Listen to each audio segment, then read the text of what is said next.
नाशिकमधील खाटीक समाजानं नितेश राणेंच्या निर्णयाला विरोध केला। मात्र काही जण असे सुद्धा आहेत ज्यांनी या निर्णयाचं स्वागतही केलं।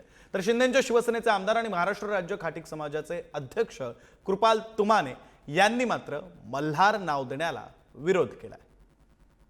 जे बाहेरून आलेले जे हा व्यवसाय हा मुळात हिंदू घाटिक समाज आहे, बरोबर। तिथं मुस्लिम घाटिक पण हा धंदा करायला लागले, बरोबर। बरेचसे बांगलादेशी पण आले, काही भैया लोकांचे पण स्टॉल तुम्हाला मी दाखवू शकतो। म्हणजे कोणी घेतं ते इतकं सोपं झालं। एक कोंबडी कापणं म्हणजे तू पिंजरा घेऊन ते दुकान चालवायचं। आमच्या लोकांना उपासमारीची वेळ आली, बेरोजगारीची वेळ आली। नितेश राणे साहेबांनी अर्थसंकल्पीय अधिवेशनात जो निर्णय घेतला तो अतिशय स्वागतार्थ आहे। त्यांचं स्वागत करतो आम्ही। आणि आम्हाला जे प्रमाणपत्र देत आहे ते हिंदू खाटीक याच व्यक्तीला देण्यात यावं एवढी त्यांच्याकडे मागणी करणार आहे। म्हणजे तोच दुकान टाकून बसेल ना। तीन दुकान टाकलं तर घुसखोरी होणारच नाही। आपल्या बऱ्याचशा क्षेत्रात घुसखोरी झाली, ती घुसखोरी रोखायचं।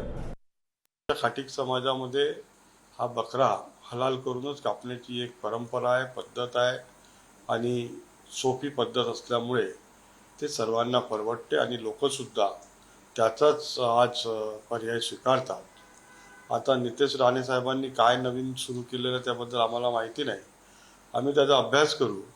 मल्हार.com कोणाची आहे, जर महाराष्ट्र सरकारची व्यवस्था असेल तर आम्ही त्याचं स्वागत करू। पण एखाद्या खाजगी व्यक्तींनी जर या पद्धतीने काही सुरू केलं असेल तर त्याचा आम्ही आमच्या खाटीक समाज बांधव त्यावरती जरूर विचार करेल।